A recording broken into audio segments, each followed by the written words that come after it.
하나님께 감사드립니다.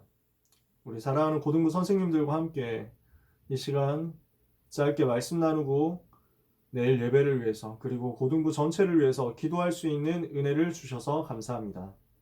오늘 언약 붙잡고 기도하다가 하나님이 주시는 응답을 정말로 체험하는 모델이 되고 증인이 되는 우리 모든 고등부 선생님들이 되게 하여 주시옵소서. 성령으로 충만케 역사하여 주옵소서. 사단이 완전히 무릎 꿇는 응답의 밤이 되게 하여 주옵소서. 우리가 기도하는데 하나님이 작정하신 은혜가 우리 사랑하는 고등부 렘넌트들의 모든 현장에 임하게 하여 주옵시고 이를 돕는 주의 천군, 주의 천사 동원되는 영적인 시간이 되게 하여 주시옵소서. 예수 그리스도 이름으로 감사하며 기도합니다. 아멘. 하나님의 말씀 사도행전 5장 41절 42절인데요.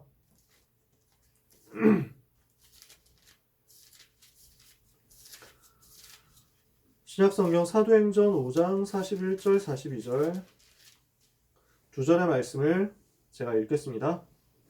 사도행전 5장 41절 42절입니다. 사도들은 그 이름을 위하여 능욕받는 일에 합당한 자로 여기심을 기뻐하면서 공회 앞을 떠나니라. 그들이 날마다 성전에 있든지 집에 있든지 예수는 그리스도라고 가르치기와 전도하기를 그치지 아니하니라. 아멘. 요 본문을 가지고 교사 세미나 1강, 2강 이어서 3강 이야기를 같이 간단하게 나누겠습니다. 제목이 지속할 다락방의 메시지입니다.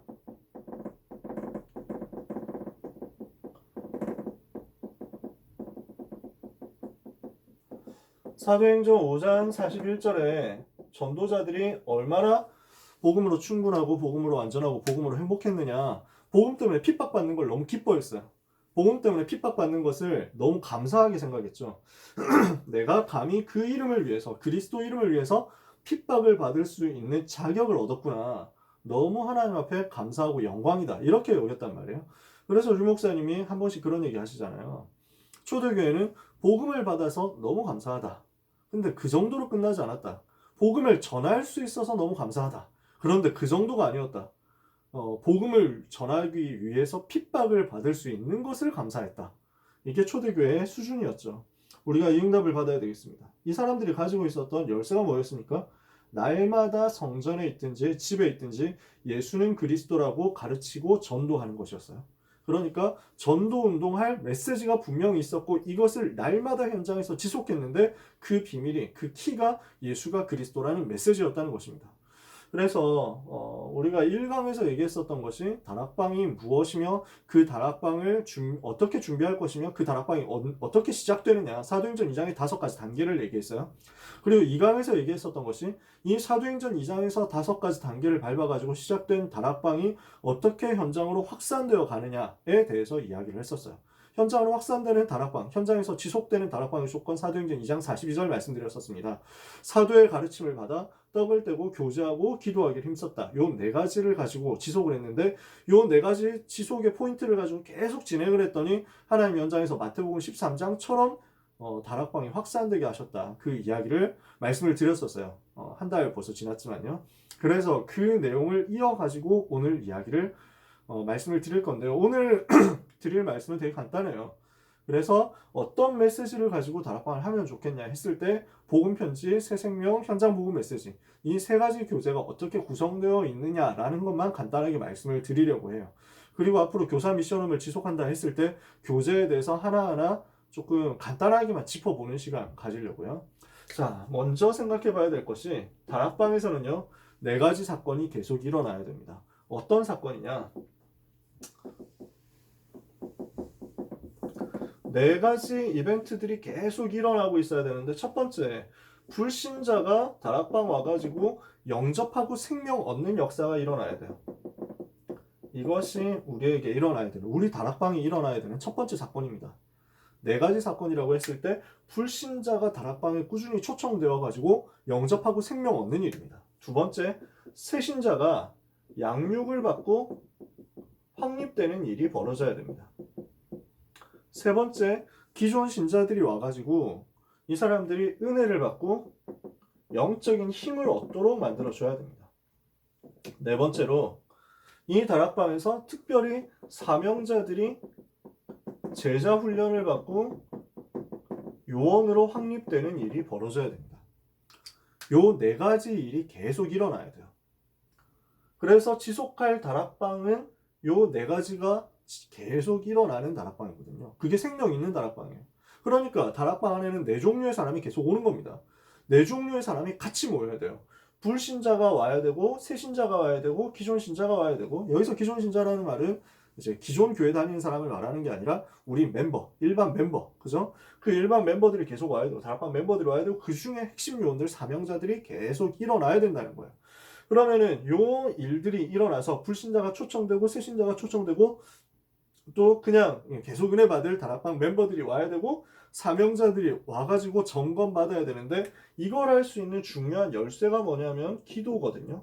그래서 기도에 대해서 자꾸 점검을 해줘야 되고, 다락방에서는. 그리고 기도 응답을 받을 수 있는 것을 확인을 시켜줘야 됩니다. 이것을 여러분이 항상 생각하면서 다락방 메시지를 전달해 주셔야 돼요. 우리의 포커스는 다락방 교재를 가지고 설명을 잘하는 것이 아닙니다. 말을 잘하고 감동을 주는 게 아니에요. 요 네 종류의 사람에게 네 가지로 정확한 답을 제시하는 것입니다. 이것을 하면서 하나님께서 성령으로 역사하시는 것이 보여지도록 기도에 대해서 알려주는 거예요. 기도가 지속될 수 있고 기도가 진행될 수 있도록 알려주는 것입니다.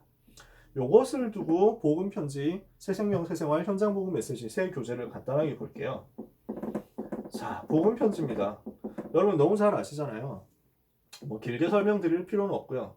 왜 인간이 행복이 없느냐? 1과에서 얘기했잖아요. 1과 제목이 왜 인간은 행복이 없느냐? 하나님 떠나서 그렇다는 거예요. 그래서 행복 없는 이유, 하나님 떠나서 그렇게 될 수밖에 없다. 이것이 첫 번째 만남입니다. 두 번째 만남, 그러면은 하나님 떠나서 어떻게 됐어요? 죄에 빠져서 마귀 자녀 돼가지고 불사 상태 가운데 빠지게 됐잖아요. 그게 첫 번째예요. 첫 번째 만남이에요. 인간은 행복하지 않다라고 전제해요. 그리고 왜 인간이 행복하지 않게 되었냐? 원래 인간은 하나님이 행복하도록 창조했는데 하나님과 함께할 때 행복하게 창조됐다. 그런데 하나님을 떠나면서 죄에 빠져가지고 행복할 수 없게 됐다. 죄에 빠져서 하나님을 떠난 인간의 상태를 누가 잡고 있냐? 마귀, 사탄, 이 존재가 잡고 있다. 그래서 우리를 계속 공격하는 존재가 있는데, 인간을 계속 공격하는 존재가 있는데 그 이름을 연구해보자 하면서 사탄, 마귀, 귀신 이렇게 나오잖아요. 사탄이 뭡니까? 같은 존재, 사탄, 마귀는 같은 존재예요. 이름이 두 개죠, 그죠? 여러분 잘 알고 계시죠? 사탄이라는 말은 히브리어로 대적자, 반역자 말이고, 마귀라는 말은 헬라어로 디아블로스인데, 이 디아블로스라는 말은 이제 이간질하는 자 그런 뜻이에요. 마귀라는 말은 이간질하는 자. 그 다음에 그 밑에 있는 부하들, 졸개들이 있어요. 그게 헬라어로 다이모니온이라고 표현되는 악령 귀신들이에요. 그러니까 부하들이죠. 이 존재에게 사로잡혀서 하나님을 떠나서 죄에 빠진 인간을 사로잡고 있는 것이 마귀다라는 것을 이야기하고, 그럼 마귀의 자녀되니까 어떤 영적 문제가 계속 오느냐라는 것을 복음편지 1과에서는 계속 설명했어요. 그러면 하나님을 만나지 못했기 때문에, 하나님을 떠났기 때문에 인간이 행복이 없다고 했을 때 하나님 다시 만나면 되잖아요. 하나님께로 가면 되잖아요. 근데 못 만난다는 거예요. 그게 두 번째 만남이죠. 왜 인간은 하나님을 만날 수 없습니까? 그 이유가 세 가지 근본 문제에 빠져있기 때문이라는 거죠. 세 가지 근본 문제에 노예가 되어 있기 때문에 인간 스스로는 이 세 가지 문제를 이길 수 없다는 거예요. 뭡니까? 죄 문제, 사탄 문제, 지옥 문제. 요 세 가지 근본 문제죠. 요 세 가지 근본 문제가 여기서 제시가 되고, 이 세 가지 근본 문제에 빠진 이상 인간의 스스로의 힘으로서는 여기서 못 나온다는 거예요. 스스로의 노력으로 죄를 이길 수 없고, 스스로의 노력으로 사탄을 이길 수 없고, 스스로의 노력으로 지옥 배경을 이길 수 없다는 거예요. 그러니까 아무리 노력해도 소용없다는 거죠. 세 번째, 그러면 어떻게 해야 되니까? 방법이죠. 어떻게 해야 되느냐? 하나님이 방법을 주셨는데 바로 그 방법이 예수님이다 라고 얘기하는 거예요. 어떻게 하나님을 만날 수 있느냐? 자, 그래서 뭐라고 얘기하냐면요. 하나님은, 우리가 하나님 만나야 되냐? 하나님이 어떤 분이냐? 하나님은 영이시다. 영이심으로 아무에게도 제한받지 않는다 그랬죠. 그래서 영이심으로 무소불능하시다 이렇게 얘기를 하잖아요. 영이신 하나님을 우리가 만나야 되는데, 문제는 인간은 하나님 떠나서 죄에 빠져서 마귀 자녀된 이후에 영적으로 죽어버렸어요. 육신만 남았어요. 그러니까 만날 수가 없는 거예요. 영이신 하나님을 만나야 되는데 인간은 육신밖에 안 남았어요. 두 개가 서로 만날지지가 않는 거예요. 그러니까 어떻게 해야 되느냐? 영이신 하나님께서 인간에게 찾아오신 거예요. 사람의 몸을 입고 인간에게 찾아오셨어요. 그분이 바로 예수님이시다. 그래서 뭐라고 얘기하냐면, 예수님이 참 하나님이며 참 사람이시고 우리 인간을 하나님께로 인도해 줄 수 있는 유일한 분이시다. 이것을 가지고 얘기하는 거예요. 그래서 예수님을 통해서만 인간은 하나님을 만날 수 있는데 어떻게 해야 되느냐? 그 예수님을 마음속에 영접하면 하나님이 내 속에 들어오시게 되니까. 그래서 우리 죄를 위해서 십자가에서 죽으시고 부활하신 그분이 바로 하나님이며 사람이신 예수 그리스도. 그 예수님을 마음속에 영접할 때 예수님의 영이신 성령께서 내 속에 들어오게 되니까 인간이 다시 하나님을 만나게 된다라고 설명하는 거예요. 네 번째 만남입니다. 그러면 왜 우리에게 예수만이 길이 되느냐라고 합니다. 유 목사님이 2005년인가 2007년인가 정확한 횟수는 모르겠는데 주일 메시지에서 복음 편지를 가지고 설교를 하신 적이 있으셨어요. 복음 편지 메시지에서 쭉 진행을 하시면서 이야기하실 때 제일 중요한 내용이 사과다 이렇게 얘기를 하셨어요. 복음 편지 전체에서 제일 중요한 게 사과다. 왜 오직 예수만이 길이 되느냐? 왜 오직 예수만이 그리스도냐? 이걸 가지고 설명해 주라는 거죠. 그래서 몇 가지 질문들을 하잖아요. 이제 복음과 종교의 차이에 대해서 얘기를 쭉 하시면서 그 앞에 설명을 하시면서 아니 좋은 노력인데 왜 그걸로 구원을 못 받는다고 하느냐 이렇게 얘기를 하거든요. 저는 이거 얘기할 때 석가탄신일 날 절에 가서 그 성도들하고 같이 절에 가가지고 신도들하고 같이 절에 가서 부처 앞에 절하는 목사 이야기를 해요. 그 목사는 뭐라 했냐면은 신문 기자가 이거는 우상 숭배 아니냐 괜찮냐 이렇게 해도 괜찮냐라고 하니까 이 사람 뭐라고 얘기했냐면은 부처님이 우상이 아니다. 예수만이 길이라고 주장하는 그 우리 마음의 옹졸함과 편협함이 바로 우상이다. 이렇게 얘기를 했단 말이에요. 그러니까 불신자들이 보고 감동이 되는 거죠. 저기 종교 간의 화합과 평화를 추구하는 굉장히 깨어있는 지성인이구나. 이렇게 사람들 생각하는 거예요. 이거에서 얘기하면서 그 다락방 하는 대상자들한테 질문해요. 이것이 왜 문제냐? 이 사람이 이렇게 말했는데 너는 어떻게 생각하냐? 저는 이 질문 하거든요. 신학교에서 제가 배웠던 질문이에요. 그러니까 복음편지 사과에서는 그 답을 주는 거예요. 그 사람이 절대 모르는 것 뭐냐? 종교가 절대 모르는 것 뭐냐?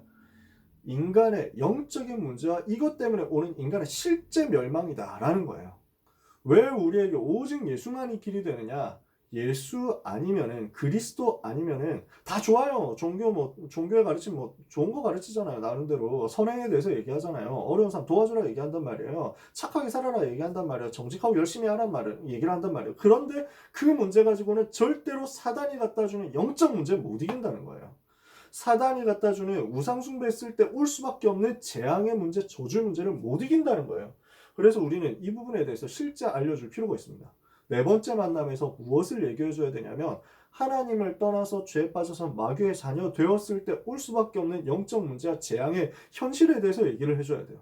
우상 숭배하는 것이 왜 문제냐? 그것은 철학적으로 얘기하는 게 아니에요. 우리가 무슨 논리적, 이론적으로, 합리적으로 얘기하는 게 아니에요. 실제 현장 보니까 우상 숭배하니까 완전 다 망하더라는 거예요. 우상 숭배하니까 가위 눌리고 귀신 자꾸 보게 되고 우상 숭배 많이 하는 집 전부 다 망하게 되고 사고 나고 재앙 만나고 저주 만나고 우리가 하는 일은 뭐냐면은 거기서 빠져나오라는 거예요. 어느 종교가 좋고 어느 종교가 잘못됐고 무슨 그런 논리 배틀을 하는 게 아니에요. 싸움을 하는 게 아니에요. 이론 싸움을 하는 게 아니라 멸망 속에 있지 말고 빠져나오라는 거예요. 그러면 멸망 속에 있는 사람을 건져낼 답이 뭡니까? 요 근본 문제 해결해야만 되거든요. 그 멸망이 오는 근본 원인 세 가지를 해결한 분이 오직 예수밖에 없다. 그래서 오직 예수만이 그리스도고 그 그리스도를 통해서만이 저주에서 이 재앙에서 이 멸망에서 빠져나온 거다. 요거 설명해 주는 거죠. 그러니까 사과가 굉장히 중요하죠. 그러고 나면 나오는 게 뭐냐면 확신입니다. 뭘 설명해 주냐? 왜 확신이 없냐? 구원받았다는 게 무엇을 말하는지를 모르니까 확신이 없는 거예요. 방향 모르고 살아가는 거예요. 그래서 구원받기 전의 상태가 무엇이었으며 우리가 받은 구원이 어떻게 과거, 현재, 미래 문제 해결이며 우리가 구원받은 것이 얼마나 효과적이고 얼마나 능력 있으며 우리가 구원받았으니까 이제부터 어떻게 구체적으로 확신 가지고 살아갈 수 있는지 삶의 방법에 대해서까지 쭉 알려주는 거죠. 여섯 번째 만남입니다. 구원받은 나는 어떻게 변했는가라고 하는데요. 그래서 여기에서도 또 복음과 종교의 차이에 대해서 쭉 설명합니다. 여기에서 말하는 핵심은 뭐냐면요. 종교도 있고 선행도 있고 철학도 있고 여러 가지 그 열심도 있고 다 있는데 그거는 그걸로 왜 안 되냐라는 거죠. 여기서 설명하는 것은 그것은 전부 외적 변화에 불과하다는 거예요.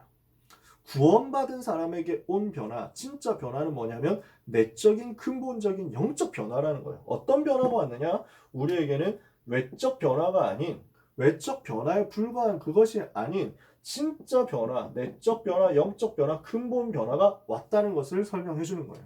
그러니까 근본 변화 뭐가 왔습니까? 내가 예수님 영접하고 나니까 신분 변해버렸잖아요. 마귀 자녀에서 하나님 자녀로.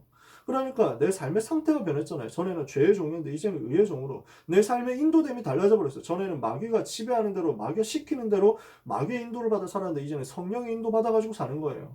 그러니까 완전 다 변해버린 거죠. 구원받은 하나님의 자녀에게 온 근본적 영적 변화를 가지고 설명해주고 이 영적 변화 체험하는 길이 성령 내주다 라고 말씀을 전달해 주는 것입니다. 자, 그러면 구원받은 나는 지금부터 어떻게 시작해야 되는가? 그리스도를 주인으로 모시고 시작해야 된다. 내 삶의 핵심이 뭐냐면 그리스도를 주인으로 모시는 것이다. 내 삶에 완전 승리하는 시작이 무엇이냐? 내가 주인 되는 게 아니라 그리스도가 주인 되는 것이다. 이거 설명하는 거고요. 8과 하나님의 권능이 언제부터 나타나는가? 세 가지 싸움을 해라. 그렇게 말해요. 세 가지 싸움의 내용이 뭡니까? 자신과의 싸움, 사단과의 싸움, 세상과의 싸움이다. 그래서 사단과 싸우는 것 어떻게 싸우면 됩니까? 영적 권세를 사용하면 되죠. 자신과의 싸움 어떻게 하면 됩니까? 죄를 끊어버리는 전도자의 삶이에요. 그리고 세상과의 싸움 어떻게 하면 됩니까? 성령의 인도를 받으라는 거예요. 요 세 가지 싸움을 하면서 9번째 만남, 기도는 영적인 과학이다 그랬어요. 그러면 여기에서 포인트는 뭐냐면 이제 불신자들도 기도하는데 왜 응답받냐? 귀신이 활동하니까, 사단이 활동하니까 영적 실체에 대해서 알려줘야 돼요. 그런데 그렇게 받는 불신자의 기도 응답은 반드시 한계가 있고 반드시 나중에 문제로 오게 돼 있다. 그러니까 우리가 받는 기도 응답은 그런 가짜 응답 말고 하나님의 자녀에게 하나님이 주시는 예수 그리스도 이름을 통해서 오는 진짜 참된 응답이다. 그러면 그 응답을 받기 위해서 어떻게 기도해야 되느냐 얘기를 해주고 그 기도할 때 어떤 일이 벌어지느냐 얘기를 해주는 거예요. 그래서 여기에서 포인트가 기도는 영적인 과학이다 했을 때 세 가지 영적 과학이죠. 성령의 역사, 천사 동원, 사단 결박. 요 세 가지가 기도할 때 일어나는 영적인 과학이라는 사실을 설명해 주는 것입니다. 기도는 영적인 과학이다라는 이야기를 유 목사님이 여러 군데에서 하고 있습니다. 사실은요. 그래서 나중에 보면 새생명 새생활에서 똑같은 제목으로 또 나옵니다. 뭐 내용도 거의 비슷하고요. 그럼 왜 그렇게 얘기하느냐? 기도를 뭔가 사람들이 착각한단 말이에요. 기도에 대해서 너무 많은 아이들이 뭐라고 생각하느냐? 너무 많은 불신자들이 뭐라고 생각하느냐? 신비주의처럼 생각하고 있어요. 그러니까 유 목사님 뭘 얘기하시냐면 기도는 그런 신비주의가 아니라 과학이라고 얘기하는 거예요. 그러면 우리 장로님도 계시지만 과학 선생님이시니까요. 과학이 뭡니까? 뭐 여러 가지 정의를 할 수 있는데 실험적으로 이론적으로 이론적으로 만들고 뭔가 체계를 만들고 그것을 실험을 통해서 또 어떤 결과를 통해서 검증할 수 있는 게 과학이잖아요. 그러니까 저는 이거 설명할 때마다 만유인력 알려주거든요. 이거 펜 떨어뜨리면 땅으로 떨어진단 말이에요. 이게 뭘 말하느냐? 중력이 있으니까. 그러면은 이때 조건이 뭐냐면은 내가 이거를 손에서 놓는 순간 떨어진다. 이게 당연한 거다라는 거예요. 이게 과학이에요. 내가 기도하면 당연히 요 일이 벌어진다는 거예요. 내가 엄청 열심히 하고 뭔가 어떤 특별한 신비로운 끼가 있어야만 기도 응답을 받냐? 그게 아니라 하나님의 자녀가 예수 그리스도 이름으로 기도하면 당연히 요 일이 과학적으로 벌어진다는 거예요. 과학인데 불신자는 절대 알 수 없는 영적인 과학이라는 거예요. 이거 얘기를 해주는 거죠. 자, 10번째 만남입니다. 뭡니까? 기도하면 왜 질병이 떠나가느냐? 유 목사님은 치유에 대해서 초창기부터 굉장히 많이 강조했습니다. 병든 사람 너무 많기 때문에. 그 질병이 어떻게 해서 오는지 원인에 대해서 설명했고요. 그 질병을 어떻게 해결하는지에 대해서 복음받고 하나님 자녀 돼서 기도하고 응답받고 성령 충만 받으면 그 다음에 육신의 이제 약을 먹기도 하고 치유받기도 하고 의사 약의 도움을 받으면 승리할 수 있다. 치유받은 이유도 중요하다. 지속해야 된다. 이렇게 해가지고 설명하고 있습니다.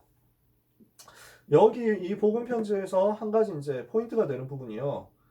맨 마지막에 과마다 맨 마지막에 치유에 대한 메시지가 따로 있죠.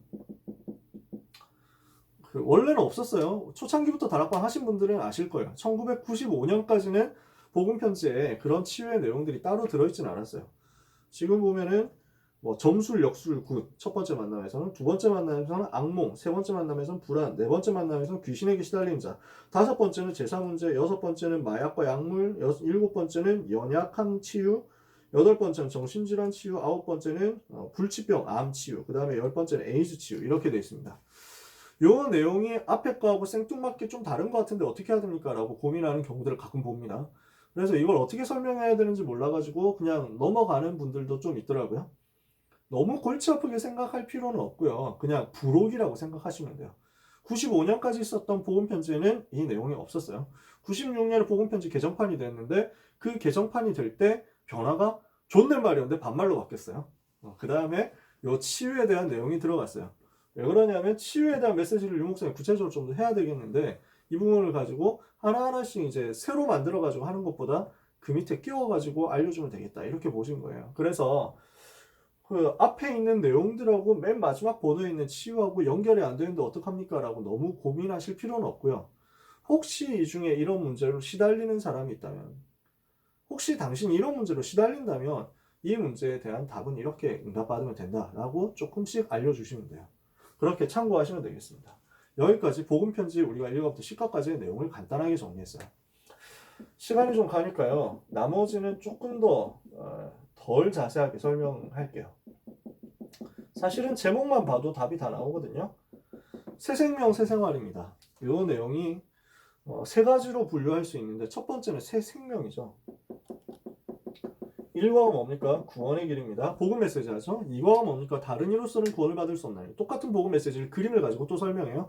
3과가 뭐였습니까? 천국 호적 등록 등본이었어요.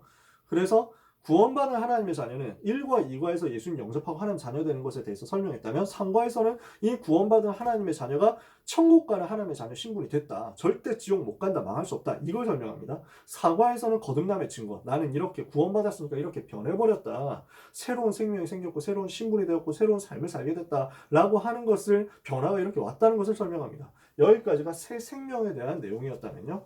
그 다음에 나오는 것은 새 생활입니다. 예수님 영접하고 나니까 나에게 새로운 생명이 왔다. 그러면 구원받은 나는 지금부터 새로운 삶을 살 수 있게 됐다. 이걸 보고 우리는 신앙생활이라고 부르죠. 그래서 신앙생활에 대한 구체적인 지침을 주는 것이 새 생활입니다. 그래서 5과에서 당신은 고통의 문제를 어떻게 해결하느냐. 그러니까 구원받았고 예수님이 그래서 모든 문제 끝났다고 하는데 나는 복음 계속 고통이 남아있는 것 같은 거예요. 뭐냐? 속지 말라는 거예요. 이미 끝났다. 주님께 맡기면 된다라는 것을 설명합니다. 그 다음에 영적인 문제 바로 알자. 사단이 존재하고 있으니까 이 사단에 대해서 알고 영적 싸움 싸우라는 얘기를 합니다. 새로운 갈등에 도전하라고 해요. 빌립보 4장 7절 아무것도 염려하지 말고 성령 인도 받아라. 기도와 간구로 성령의 인도를 받아라. 요 얘기를 하는 거예요. 왜냐하면 예수님 영접하고 나면 새로운 갈등이 오니까. 불신자였을 땐 전혀 갈등 안 하고 술 먹었을 텐데, 불신자였으면 전혀 갈등 안 하고 막 도박했을 텐데, 불신자였을 땐 전혀 갈등 안 하고 이 남자 저 남자 만나고 막 이 여자 저 여자 만나면서 막 바람 피고 했을 수도 있는데, 하나님 자녀 되고 나니까 전에 했던 건 못한단 말이에요. 불신자일 때 했던 것들, 자연스럽게 당연하게 했던 것들을 못하면서 갈등이 생긴단 말이에요. 제일 대표적인 게 제사 지내는 거 이런 것들이죠. 그러면 이런 갈등 앞에서 어떻게 해야 되느냐? 성령 인도 받아라. 요 갈등이 왔을 때 뭘 생각해야 되냐? 갈등이 올 수 있는데, 구원받았기 때문에 갈등이 올 수 있는데, 두 번째, 그땐 뭘 생각해야 되냐? 내가 누구냐? 정체성을 기억해라. 라고 합니다. 나는 누구냐? 구원받은 하나님의 자녀라는 거예요. 성령께서 내 속에 내주하신다는 거예요. 그럼 뭐 하면 되느냐? 성령의 인도를 받으면 된다. 그러면 성령 인도 받으면 그 상황에서 내가 이렇게 해야 되냐? 저렇게 해야 되냐? 고민하는 게 없이 하나님께서 하시는 것들을 쭉 볼 수 있게 되고, 편안하게 거기서 인도받아서 승리하게 되죠. 그러면 어떻게 해서 성령 인도를 받느냐? 기도로 성령 인도 받으면 된다라고 이야기를 해요. 그러면서 자연스럽게 이어지는 것이 다음 과예요. 기도하는 생활입니다. 그래서 기도가 무엇이며 어떻게 기도해야 되는지를 얘기해요. 그리고 교회에 대해서, 예수 그리스도의 교회에 대해서, 교회가 무엇이며 교회에 왜 가야 되는지, 신앙생활 왜 해야 되는지 설명합니다. 그리고 기도가 영적인 과학이다. 다시 한번 영적인 과학인 이 세 가지 부분에 대해서 이야기를 하면서 기도 실제 시작할 수 있도록 알려줍니다. 그리고 예배에 대해서 얘기하고요. 말씀에 대해서, 하나님의 말씀인 성경에 대해서 얘기하고, 이 성경 말씀 언약으로 굳게 붙잡도록 배우고 확신한 일에 거하라 라고 얘기합니다. 여기까지가 신앙생활에 대한 내용들이죠. 그리고 치유에 대한 내용들이 따라 나옵니다. 요 새생명 새생활도 1996년에 리뉴얼이 됐어요. 제가 왜 그렇게 기억하냐면 96년에 제가 합숙받고 다락방 시작했거든요. 95년까지 집에서 있던 교재하고 96년에 제가 쓰기 시작한 교재하고 달라가지고 제가 잘 기억하고 있어요. 그러면 여기에서의 내용의 포인트는 뭐냐면은 전에는 새생명 새생활이 14과까지만 있었거든요. 14과까지 있었어요. 여기서 쭉 이렇게 있고 치유 파트에 들어가 있는 행복한 가정이 붙어서 14과로 끝났었는데 6가지가 더 추가되었어요.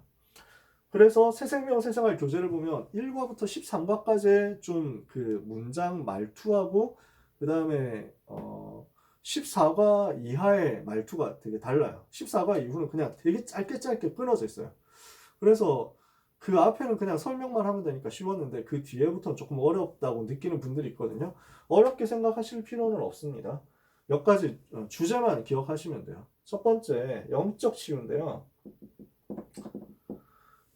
영적인 문제가 제일 먼저 우리가 해결해야 되는 문제란 말이에요. 영적인 근본 문제 해결해야 되는데 그 영적 근본 문제 해결하려면 그리스도가 주인 되어야 된다라는 것을 이야기하는 것이 영적 치유입니다. 눈에 안 보이고 드러나지 않는데 사실은 그리스도가 주인되지 않고 내가 주인되어 있으면 자꾸만 구원받았는데도 갈등이 계속되잖아요. 되풀이 된단 말이에요. 왜? 창세기 3장 6장 11장 그 각인뿌리 체질 그대로 남아있으니까. 이것을 뒤집도록 그리스도가 주인되는 것이 제일 먼저다라고 얘기를 하는 거예요. 그 다음에 치유해야 될 게 마음 치유인데 다른 말로 하면 상처 치유입니다. 이 상처 치유의 포인트는 감사로 바꾸라는 것입니다. 모든 상처에 하나님의 계획이 있으니까 이것을 복음으로 뒤집어 버리고 감사로서 누릴 수 있게 되면 이게 전도의 큰 문이 된다. 안 그러면 상처가 돼서 두고두고 자기를 붙잡으니까 절대 이것을 상처로 받지 말고 감사로 바꿔라 라는 것입니다. 생활 치유는 다른 말로 환경 치유인데요. 우상의 환경을 놔두고 있으면 계속 문제가 반복될 수 있으니까 우상 치유라는 거예요. 그러면 그 우상이 어떤 우상이냐? 형상 우상 있고 사상 우상 있고 종교 우상 있고 교권 우상 있고 이런 여러 가지 우상들이 있는데 복음이 전부가 되지 못하도록 하는 우선순위 되지 못하도록 하는 모든 우상 치유라는 거죠. 네 번째 정신 치유입니다. 이것은 정신 질환을 이야기해요. 이 정신 치유는 어떻게 해야 되냐? 24시 해야 됩니다. 그래서 계속 복음 들으라는 거예요. 이게 포인트고요. 다섯 번째 육신 치유입니다. 육신 치유의 포인트는 성령 충만이에요. 그래서 영적 치유, 마음 치유, 생활 치유 한 상태에서 성령 충만 받아버리면 그때부터 불치병도 이길 수 있고 여러 가지 육신 질병 이길 수 있다라고 얘기하는 거예요. 그리고 나서 마지막 들어가는 것이 가정 치유거든요. 가정 치유인데 요 가정 치유는 두 가지로 나눠집니다. 첫 번째 행복한 가정이에요. 19가. 요걸 뭘 말하냐면 가정 복음화를 말합니다. 불신자 가족들을 위해서 기도하고 불신자 가족들이 복음받고 하나님 자녀 되도록 가정 복음화를 위해서 기도해라 라는 게 행복한 가정 19과의 주제고요. 20과는 가정 치유인데요. 여기서 포인트가 되는 것은 가족 중에 영적 문제 또는 가족 중에 특별한 문제, 뭐 장애라든지 여러 가지 상처라든지 이런 거 갖고 있는 경우에요. 그럼 어떻게 해야 되느냐? 요 내용 밟아가지고 앞의 내용을 가지고 이 사람이 치유되도록 진짜 기도하면서 도와주고 만약에 치유 안 될 수 있는데 그 속에 하나님의 절대 계획이 있다라는 것을 알려주는 거죠. 하나님의 시대적인 중요한 계획이 있다는 사실을 알려주고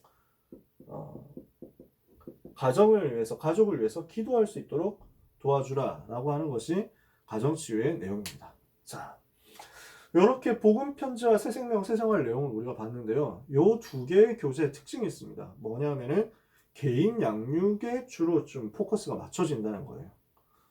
어떤 의미에서 이렇게 말씀드리냐면요. 복음 편지 보시니까 어떻습니까? 앞에 것이 전제가 되니까 뒤에 것이 연쇄적으로 일어나는 거예요. 설명이. 왜 행복이 없냐? 하나님 만나지 못해서. 그럼 왜 하나님 못 만나냐? 근본 문제 때문에. 그럼 어떻게 만나냐? 예수님이 오셨다. 그분이 그리스도다. 그러면 예수님 말고는 없느냐? 없다. 왜? 근본 문제 해결할 다른 이름이 없으니까. 그러면 그분이 무슨 일을 하셨길래? 확신에 대해서 얘기를 해주고 근본 문제 해결, 과거, 현재, 미래 문제 해결했다는 사실에 대해서 확신을 주고 그럼 나는 뭐가 변했냐? 내적인 변화 같다. 어떻게 시작해야 되냐? 이제부터 하나님 능력이 시작은 했는데 어떻게 하면 능력 얻을 수 있겠냐? 기도하면 어떤 일이 벌어지냐? 이때 치유는 어떻게 오느냐? 쭉 이렇게 연결돼요. 그러니까 8과를 하는 사람의 입장에서는 1과부터 7과까지를 이해해야 8과를 제대로 이해할 수 있다는 결론이 나오죠. 그래서 이 교재는 한 사람을 두고 쭉 순서대로 설명해줘야 돼요. 그룹 다락방 경우는 1과 때 왔다가 7과 때 다시 오기도 하고 이런단 말이에요. 예를 들어서 한 번 쭉 오다가 어떤 사람이 빠졌는데 5명이 다락방을 하는데 한 명이 빠졌어요. 그러면은 5과를 그 친구는 못하고 6과로 넘어간단 말이에요. 그러면 5과를 따로 찾아가지고 해줘야 돼요. 우리가 그룹 다락방을 복음 편지로 못할 건 아니에요. 그러나 앞에 내용을 반드시 담고 가야 돼요. 새생명 새생활도 마찬가지예요. 그런데 현장 복음 메시지는 달라요. 현장 복음 메시지는 앞에 것이 이해 안 돼도 앞에 내용을 몰라도 상관없어요. 그냥 매주 네 종류의 사람에게 그대로 그 즉시로 계속해서 답을 주라고 만들어준 교재니까. 그래서 뭔가 내용을 많이 설명하는 것 같지만 사실은 그 내용은 중요하지 않습니다. 거기에서 현장 복음 메시지의 교재 내용은 중요하지 않고 그건 미끼예요. 그 내용을 설명하는 척하면서 계속 복음 얘기하면 돼요. 그래서 현장 복음 메시지예요. 우리가 가지고 있는 교재는 크게 65가로 되어 있습니다만 그 판본에 따라 약간 다를 수 있는데 표준 교재가 주로 65가예요. 그런데 우리가 지금 작업을 했어요. 그 랩넌트가 직접 현장 복음 메시지를 가지고 전달할 수 있도록 하기 위해서 작업을 저희 교역자들이 했고요. 그래서 52과로 줄였어요.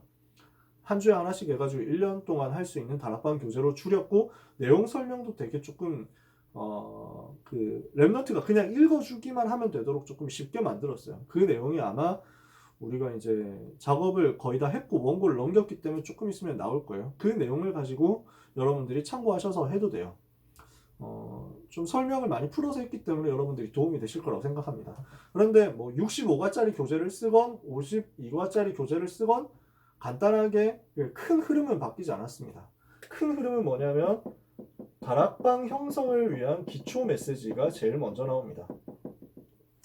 그래서 구원의 확신에 대해서 설명하고 새로운 생명에 대해서 설명하고 예수님의 이름이 무슨 이름인지 예수님의 권세가 어떤 것인지 설명하고 기도에 대해서 설명하고 응답받는 기도, 기도의 순서와 의미 설명하고 복음과 치유, 기도와 치유 1, 기도와 치유 2 이렇게 해서 복음과 치유, 기도와 치유에 대해서 쭉 이렇게 복음 편지에서 했던 거 비슷하게 설명을 해요. 요 1과부터 10과까지의 내용은 다락방을 형성하기 위한 기초 메시지라고 보시면 됩니다. 그리고 나서는 하나님에 대해서 말씀해요. 성부 하나님, 성자 하나님, 성령 하나님. 그래서 성부, 성자, 성령에 대해서 쭉 이야기를 하면서 하나님이 누구시며 어떤 분이시며 어떻게 만날 수 있는지 예수 그리스도는 누구시며 그분이 무슨 일을 하셨으며 그분이 어떻게 죽으셨고 어떻게 부활하셨고 지금 어떻게 우리와 함께 계시고 그리스도를 누리는 삶이 어떤 것인지 성령이 누구시며 그 성령께서 무슨 일을 하고 계시며 그 성령 충만을 어떻게 받을 것인지 그 성령 충만을 어떻게 지속할 것인지 이런 이야기를 쭉 합니다. 포인트는 뭐냐? 하나님에 대해서 설명하는 것처럼 하면서 계속 복음만 하면 돼요. 이 하나님이 이런 분인데 이 하나님 만나려면 어떻게 해야 되냐? 지금 이 시간 예수님 영접하면 된다 라고 하면서 영접운동 할 수 있어요. 예수 그리스도께서 부활하셔서 무엇을 하시느냐 설명하면서 하나님이 지금도 우리와 함께 하시는 비밀 기도 응답으로 누리는 것이다 라고 미션을 줄 수 있어요. 이게 복음, 현장 복음 메시지의 특징이에요. 세 번째는 전도자의 삶이거든요. 말씀과 기도와 전도에 대해서 차례대로 다룹니다. 순서는 기도가 무엇인가 제일 먼저 얘기하고요. 그 기도하기 위해서 어떻게 기도해야 되냐 쭉 설명하다가 말씀을 붙잡고 기도해야 된다 하면서 말씀으로 넘어가요. 그리고 마지막에 전도자에 대해서 전도에 대해서 이야기를 해요. 그래서 전도자의 상급까지 설명하면 끝납니다. 포인트는 뭐라고 말씀드렸습니까? 아까 말씀드렸던 대로 요 네 종류의 사람에게 복음으로 지속해서 답을 주는 것입니다. 그래서 이 부분을 앞으로 하나씩 조금 다뤄가면서 여러분과 소통할 수 있을 것이라고 생각하고요. 여러분이 현장에서 다락방 하실 때 이런 부분들을 참고하셔서 개인 양육, 근데 참고는 하셔가지고 앞에 내용을 설명하면서 뒤에 것까지 같이 할 수 있도록 도와주시면 좋을 것 같아요. 그리고 현장 복음 메시지 하실 때는 계속 복음으로 답을 주면서 힘을 주면서 기도할 수 있도록 미션을 주시면 돼요. 자, 우리의 관심이 어디에 있어야 되느냐? 유 목사님의 관심이 어디에 있었느냐? 우리가 무엇을 봐야 되느냐? 초창기에 많이 쓰던 말이에요. 갈급한 자에게 우리 관심이 있어야 됩니다. 무슨 말입니까? 현장 우리가 다락방 지속할 때 이런 교재를 가지고 다락방 할 때 우리의 포커스는 설명 잘하는 게 아니죠. 그죠? 현장에 있는 영적 문제로 어려움 당하고 있는 친구들, 갈급한 자를 도와주는 거죠. 여기에 우리의 포커스가 있어요. 그래서 갈급한 자를 봐라. 누가 복음이 지금 시급하게 필요한 사람인가? 이걸 우리는 보는 거예요. 다락방에 모인 랩넌트들한테 자꾸 여기에 대해서 알려줘야 돼요. 갈급한 자를 찾으라고 알려줘야 돼요. 미션을 줘야 돼요. 무슨 미션이냐? 주변에 있는 불신자를 자꾸 분석하고 초청할 수 있는 사람을 찾으라고. 그래서 다락방에 불신자들이 계속 초청돼서 연결돼서 영접운동이 계속 일어나도록, 그래서 예수 새생명 운동이 계속 일어나고 예수 영접을 향한 초청이 계속 우리 다락방에서 일어나도록 알려줘야 되겠죠. 안 그러면 우리 다락방은 그냥 우리끼리 침묵하는 고인물 모임이 됩니다. 고인물을 썩잖아요. 그렇게 될 수 없거든요. 갈급한 자를 찾아내서 계속 초청할 수 있도록. 두 번째, 그 중에서 충성된 자를 찾는 것입니다. 교회화로 이어지고 그리고 계속해서 헌신할 수 있는 사람, 이런 사람까지 찾는 거예요. 조장 역할을 해줄 수 있는 사람들도 여기에 포함되겠죠. 그리고 우리의 진짜 목표는, 최고 목표는 사명자를 찾아내는 거예요. 무슨 말입니까? 사명자. 무슨 말입니까? 진짜 지속해서 전도운동 할 수 있는 사람. 정말 전도에 관심 있는 사람. 그러면서 내가 하고 있는 이 다락방 사역을 뒤를 이어서 계속 해줄 수 있는 사람이죠.